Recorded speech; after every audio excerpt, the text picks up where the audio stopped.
반가 안녕하세요. 박용덕입니다. 2023년 제34회 공인중개사 시험대비 기출문제 해설 강의 25회 33번 문제부터 보도록 하겠습니다. 매수 신청 대리와 관련해서 틀린 것입니다. 1번 공인중개사는 중개사무소 개설 등록을 하지 않으면 매수 신청 대리인 등록할 수 없습니다. 그렇습니다. 반드시 중개업하고 같이 해야 됩니다. 자격증 취득해서 중개사무소 개설 등록을 하지 않고 매수 신청 대리만 하는 것은 불가능하다.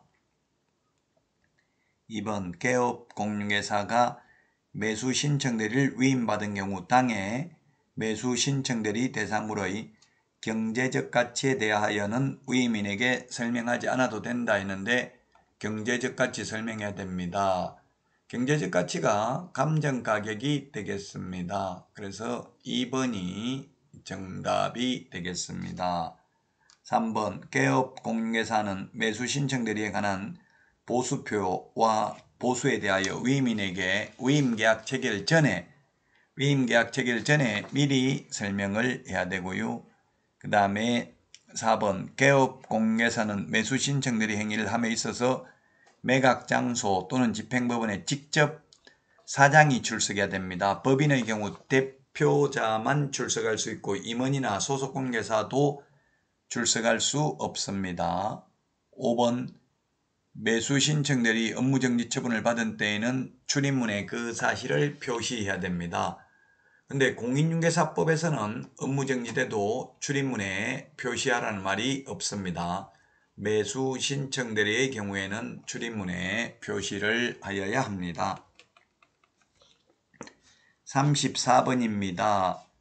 경매에 대한 설명으로 틀린 것은 했는데 기일 입찰에서 매수 신청 보증액은 매수 신고 가액의 10분의 1 이게 시험에 가장 많이 출제됐습니다. 최저 매각 가격의 10분의 1입니다.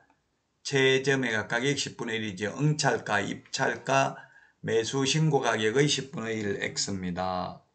2번 차순위 매수 신고는 그 신고액이 재고가 매수 신고액에서 그 보증금을 뺀 금액을 넘는 때에만 할 수 있습니다. 2등이죠. 2등. 맞습니다. 3번은 등기 없이도 매각 대금을 다 낸 때에 소유권을 취득하고요.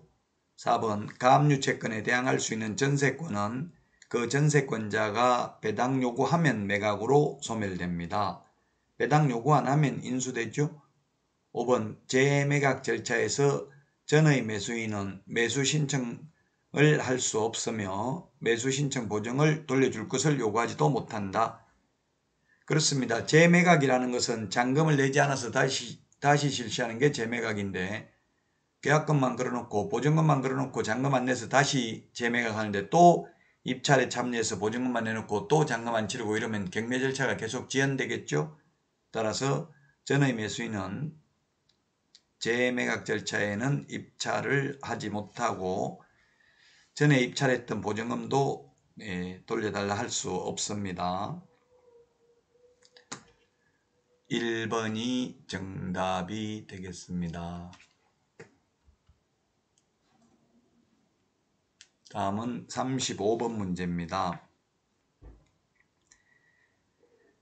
틀린 것입니다. 1번 건물 없는 토지에 저당권이 설정된 후 저당권 설정자가 건물을 신축하고 저당권의 실행으로 인하여 그 토지와 지상건물이 소유자를 달리하게 된 경우에 법정지상권 성립한다 했는데 틀렸죠. 민법 366조 법정지상권이 성립하려면 저당권 설정 당시 토지와 건물이 동일 소유이어야 합니다.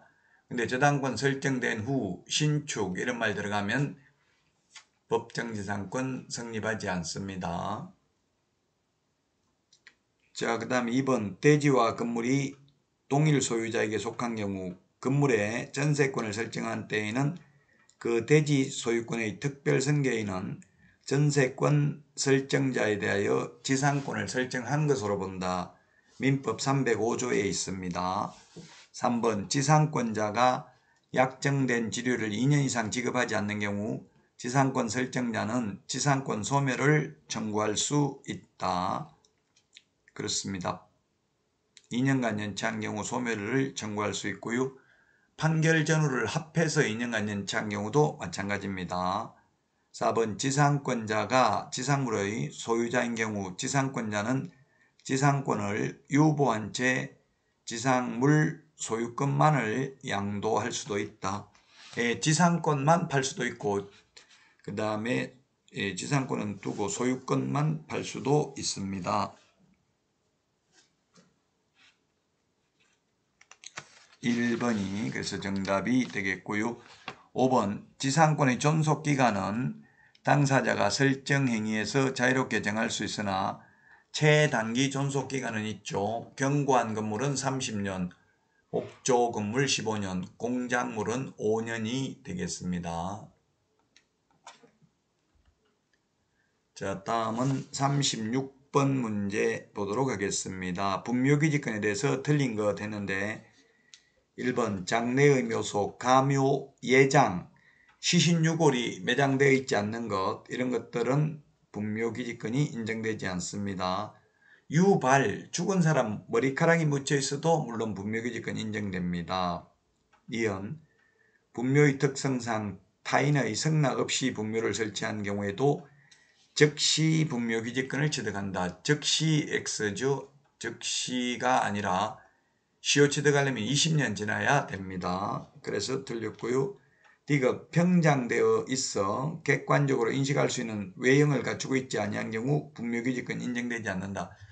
평장이라는 건 뭡니까? 평평하게 묻어놓은 게 평장이죠. 봉분이 이렇게 불룩하게 올라와 있어야 되는데 평장 인정되지 않고 암장도 분묘기지권 인정되지 않습니다. 리얼 분묘기지권의 효력이 미치는 범위는 분묘기지 자체에 한정된다. X네요.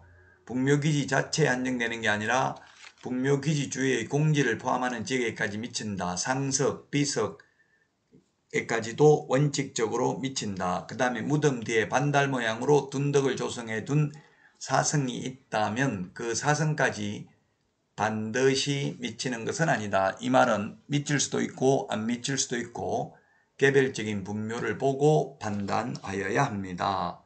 따라서 2번이 정답이 되겠습니다. 2번. 틀린 것은 2번이 정답이 되겠습니다.